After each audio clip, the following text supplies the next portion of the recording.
Hello everybody, it's the Historical Gamer once again. Today we're returning to Strategic Command, World War II, World at War. This is a Let's Play series, episode number 64 of our Let's Play series, playing as the Allied powers. 1945 is about to roll around, the Battle of Moscow is ongoing, the Soviets are on their last legs, an Allied invasion of Europe was failed and has been driven back into Spain.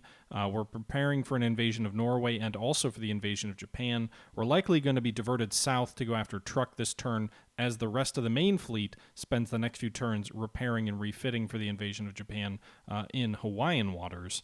And that's the situation. This was taken from a live stream from my channel from a few days back, and let's go ahead and jump right back in. Hope you guys enjoy, and I'll catch you guys at the end. Syria is 40% toward the Axis. Argentina is 71% toward the Allies.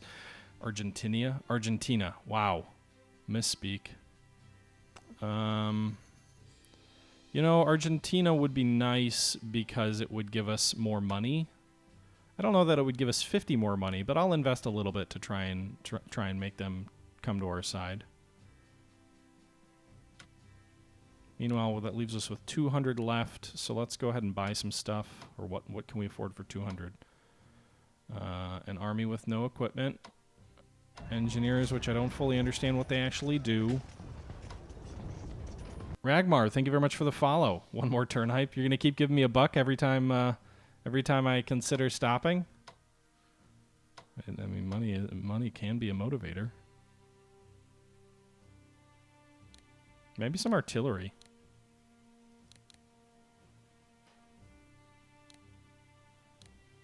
I guess we can do that. That might be useful. Panzer 8018, thank you very much for the sub. Appreciate it, dude. Alright, so that artillery will come before the heavy tanks. A bunch of new stuff coming in January and February for the Americans. The Soviets have just gobs of troops coming. Completely ineffective troops, but gobs of them. The Soviets don't really, I mean, we could buy some garrisons, but I don't think that would be all that useful.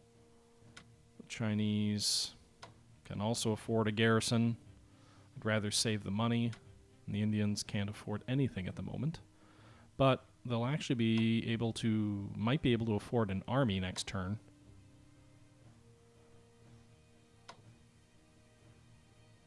A discounted one, but an army nonetheless. Oh, I'm sorry. Ramgar, not Ragmar. Apologize. Sometimes when I'm glancing at stream chat, it's hard to keep everything straight. All right, we will do one more turn. Just one more turn. This is the last one, no matter what you may bribe me with. We'll move into 1945, and I have a hunch we will see the fall of the Soviet Union, or at least the fall of Moscow. Maybe not the Soviet Union. Stalin may choose to fight on.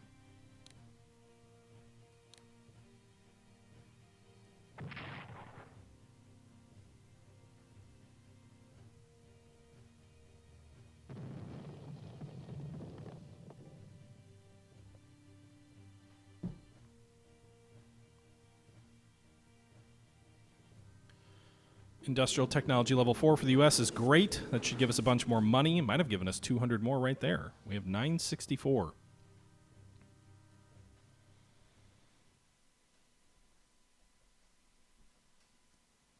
More Russian stall tactics. I mean, that's the hope, right?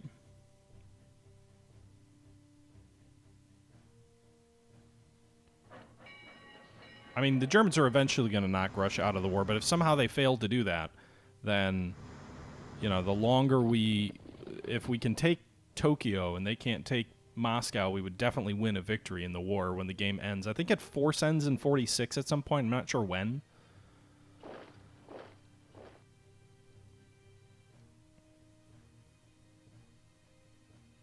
Got a nice little army forming up in western China there near Kunming.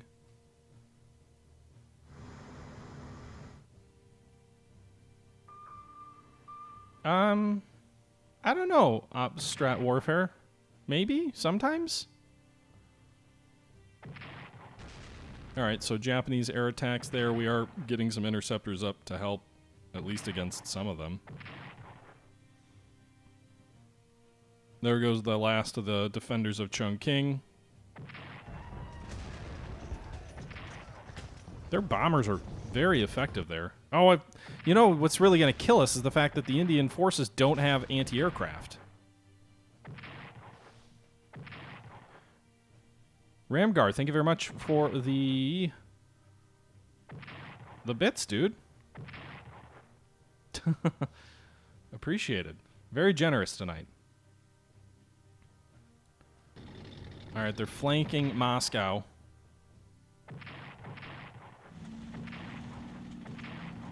Truff, my primary piece of advice to any new player of this game is do not forget about supply. It is the most important thing to your combat effectiveness. And if you want to see what the supply looks like on a given hex, just hit the S key. That's a shortcut that will give you the number of supply. Also, remember that headquarters only provide, I believe, as my understanding, only provide supply to the countries that they're from. So a U.S. headquarter will provide U.S. supply. I think it will provide U.S. minor ally supply as well. A British headquarter will only provide supply for the British forces. Commonwealth forces like Sudan and India and other British Empire forces have their own headquarter units, so you need those as well. And then also, if you want to swap units between like two adjacent units, you want to swap them without having to move them like around in circles, just literally trade places. Select one unit, hold the shift key down, and then select the unit you want to switch it to. They have to be adjacent, though. Sean Mac, thank you very much. Something about a hype train. Level 2, 0%. I don't know what that is. I've never had a hype train, but thank you. Thank you for the gifted sub.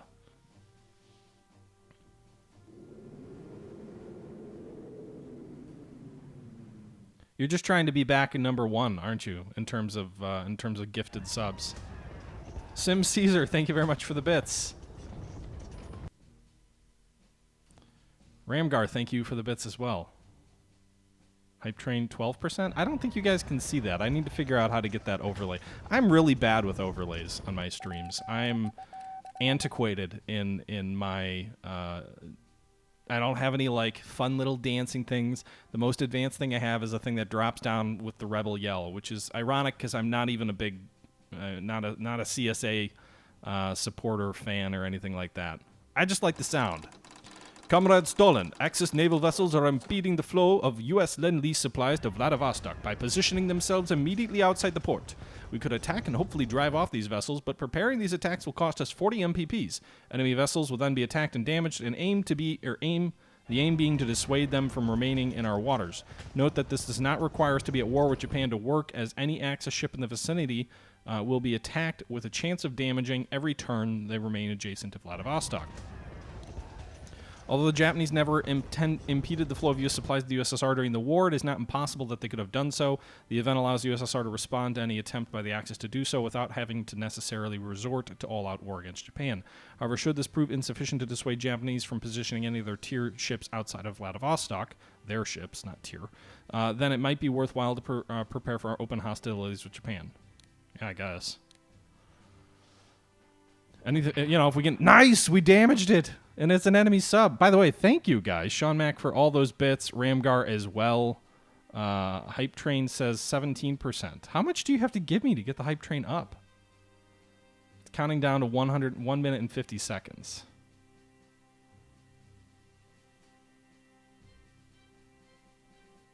All right, so... the weather has cleared. We can see the Japanese have... That's a bad place for land units because my amphibiouses can attack it. All right, so let's recon. That's not showing what I hoped it would.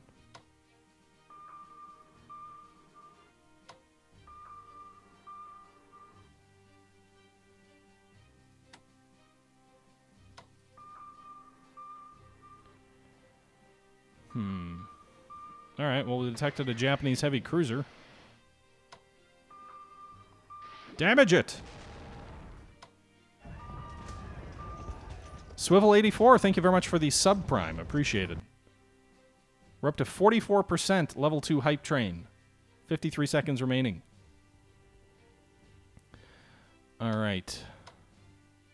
Let's pull this Australian unit back.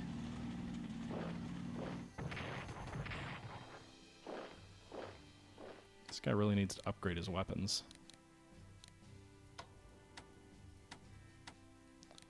Reinforce the British fighters there. That's going to be a constant drain on the British coffers.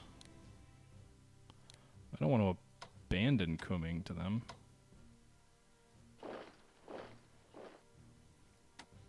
But I guess I will, because I don't want to attack there either.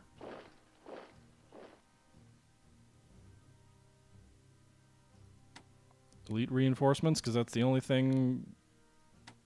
I mean, maybe I should research anti-aircraft weapons. I really should do that for India. It's probably too late for that to make a difference. Anti-aircraft defense needs 125. I don't have that. Such strong support. Level 1 completed. 3 subs, 900 bits during that hype train. You received level 1 hype train emotes. Nice. Good work, guys. Thank you for the money. Hamish, thank you for the bits. Appreciated. All right, so let's move this headquarter unit up there. So these guys' supply didn't get any better, but the Sudan Defense Force has slightly better supply. So we'll begin the advance on Tehran next turn, now that the headquarter unit's a little bit closer. Reinforce our troops in front of Perm. How are they level 6 strength and you can't attack worth a damn? God, you're worthless. Meanwhile, Moscow held out for one more turn at least. So yay for us. These German troops. I can't beat them. It's got to be like doctrine advantages or something. Let's cut in behind this guy so this armor will be cut off. We have new units to deploy. We do. We'll put an army there. We can't, so we'll do.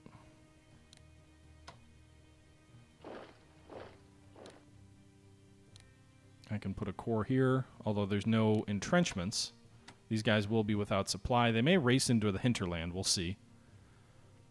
Meanwhile, the other new Soviet units are going to all go,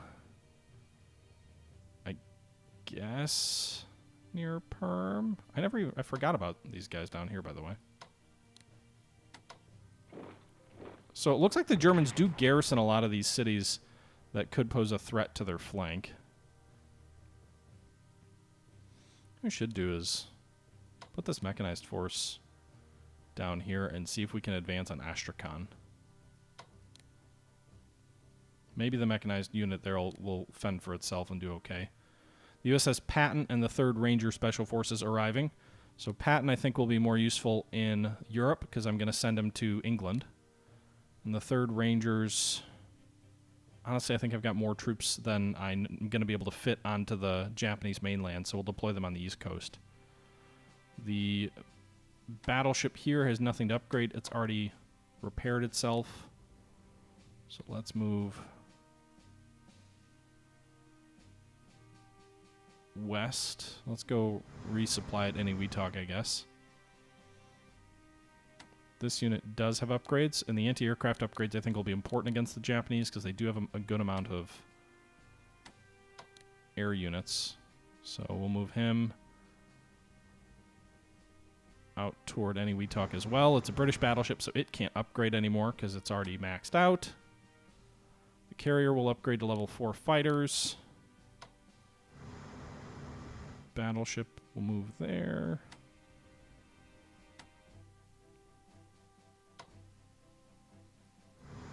Alright, so we should be able to get this carrier out, I think, and this battleship out next turn. Meanwhile, we've launched a bit of a diversionary attack on Truk. Maybe not diversionary, but just a bit of a distraction for us. Long-range transports.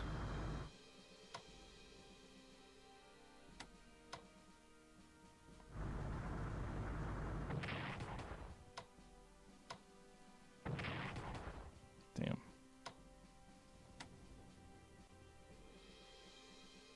Let's see if we can finish these guys off.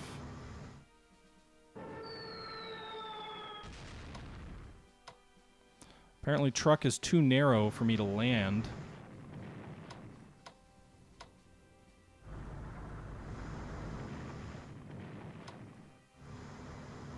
Why can't they just finish these guys off? They're not that strong.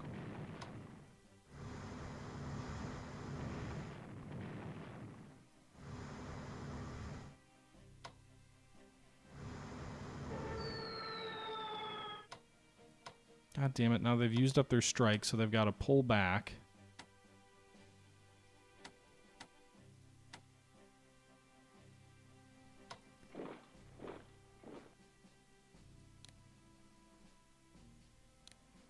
I just hate how flippin' worthless these guys are.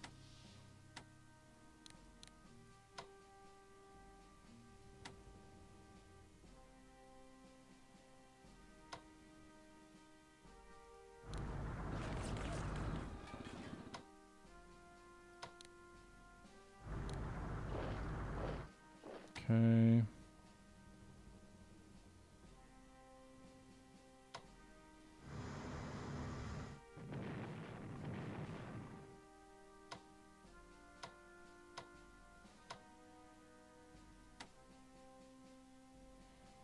And they're going to reinforce next turn, so it won't even matter that they're at 1 now. They'll reinforce to at least strength. I don't know, whatever the next level up is.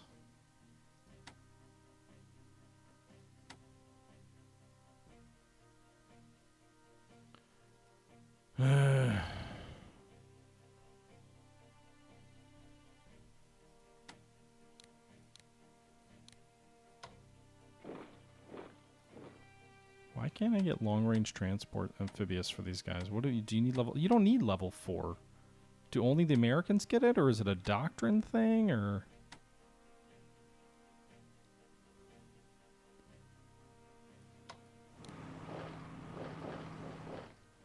The battle for Burma has begun.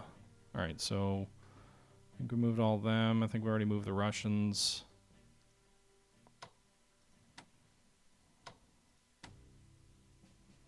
These guys have 4 supply, and you're telling me we can't dent them?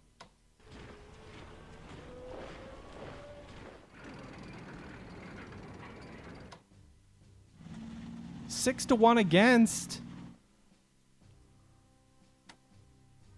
They're not even entrenched.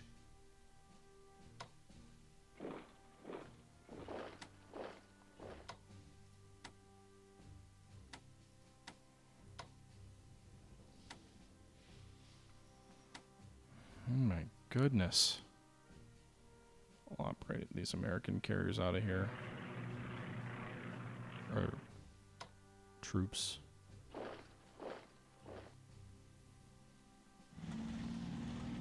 There's no reason to keep that British headquarter around anymore.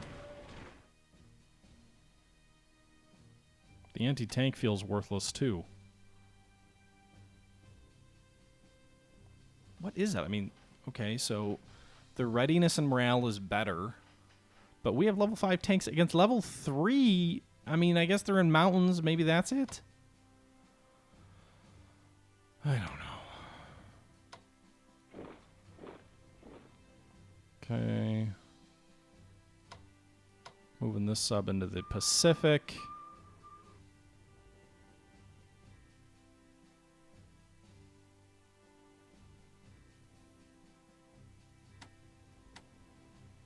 Alright, so we took Kandari and Mito, which are kind of a diversion of forces. God, I'm so annoyed by Truk. That was not supposed to happen that way. Right, did we get any more U.S. troops we put on the West Coast? No. So I really just need to... I should focus on what I need to focus on. The other problem is there's nowhere to land. There's no... The only way to take Truk is by amphibious strike to knock out the enemy unit, destroy it, and then pull back.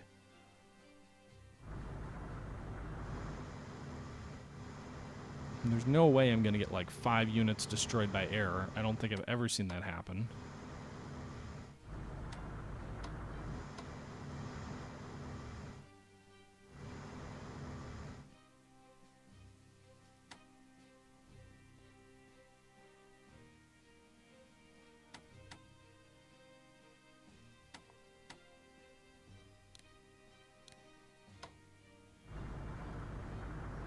I'm going to spend so much money, waste so much money taking Truk, aren't I? These aren't even preparing for the invasion of Japan. They're moving down to take damn Truk. Or Truk.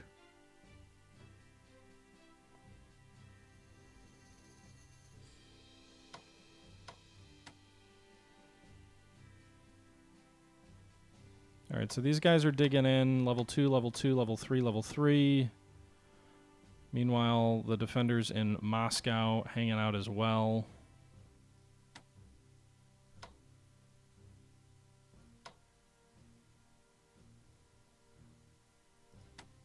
We'll advance on Tehran and maybe divert some German troops.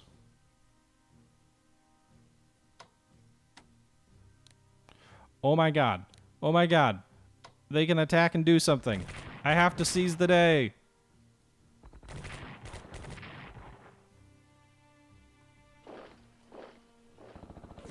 Aww. We damaged troops near Rizan.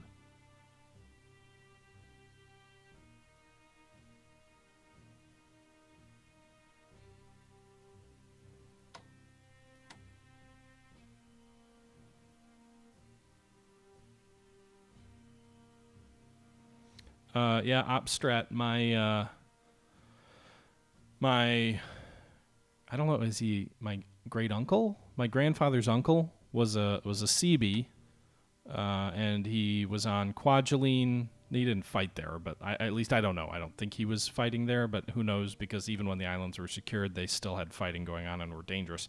But he was a CB on Kwajalein, then he went to Okinawa, and then he served in the Korean War later. And my grandfather was on the USS Oklahoma City and served on the Oklahoma City off the coast of Okinawa, providing screening for the carriers. And then they were detached on some bombardment duty. I think bombarding the main islands. But yeah. So I think that's going to do it, guys. We've been playing for almost a little over 2 hours. We played 4 turns tonight. We got into January 45. Moscow's holding on by the skin of its teeth. Perm is next, obviously, and it's kind of trying to hang on. The Allied forces are moving into southern Iran to try and act as a little bit of a diversion. The Japanese are moving on Rangoon. We've got some Indian troops out front, but our lack of anti-aircraft fire on those troops is going to be a problem, potentially. You know what would be interesting is if Kui Chau was unoccupied and we dropped paratroopers behind him. I think that would cut their supply. Well, they're going to take Kuming, which is a supply center, I think. The invasion of Japan is not too far off, I don't think. Maybe March or April. We did divert a little bit to try and take Truk while we were refitting the majority of the carrier fleet. That did not go well. We didn't lose any casualties by our attackers, but we lost time because they attacked and didn't destroy this SNLF unit, which will for sure be reinforced next turn. So I did throw some Marines on transports, but again, that'll cost us some time. Truk is probably not worth the diversion, but I'm doing it anyway because I'm probably not the best player at this game. In any event, guys, I hope you are enjoying this series. I'm going to go ahead and purchase some American stuff. I forgot about purchasing stuff, so let's do that before we wrap up. India's 95. Can they buy anything with that? Probably a core, right? No, not even. They can buy anti-air with that, so we'll do that. The Americans have 665. That's going to be enough for a couple of armies.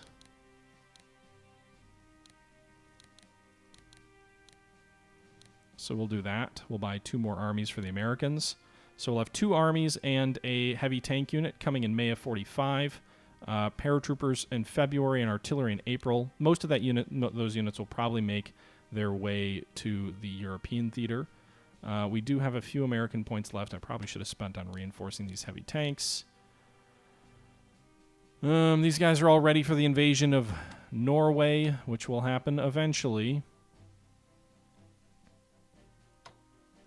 These destroyers will fall back. These cruisers will fall back. Reinforce the British carriers. British battleships. Carriers. Canadian destroyers.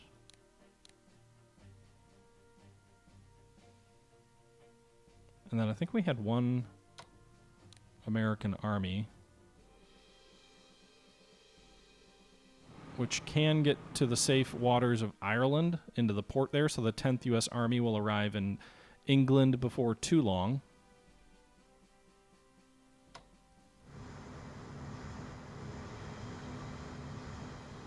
Meanwhile, we did venture and had a minor scrap with the German High Seas Fleet in the North Sea. That didn't come of much because we ended up not being able to use our carriers in that weather. But that's a challenge I think anyone who knows geography and sort of history and whatever would expect to have in the North Sea, or I guess way north of the North Sea toward the Norwegian Sea. In any event, guys, I hope you're enjoying the series. I really do appreciate the continued support on the channel. I'm just trying to finish off a German submarine here with the bulk of that Northern Fleet to see if I can't crush them. But I'm going to go ahead and wrap this one up here. I hope you guys are enjoying these videos. Let me know if you are, if you want to see more, or if you'd like to see a change of pace. But this is one of those long-running series on the channel that I've enjoyed quite a bit. And while things aren't going swimmingly, I guess it can be fun to watch a train wreck, watch a car crash, but also can be fun to watch someone playing the game perhaps as you might play. And what I mean by that is not a perfect player, right? I think there's a lot of people out there on YouTube who sort of present this expert view of playthroughs, which is great because it can help teach people how to play, but it's also sometimes nice to see sort of like what's the real experience you're going to face when you play a game, especially for the first time or second time or third time through. In any event, I'm done patting myself on the back. Hope you guys enjoyed this video. I'll catch you guys next time. Until next time, this is the Historical Gamer saying thank you very much for watching as always, and until next time, I'm out. Can we just... Yeah, we got the sub. All right.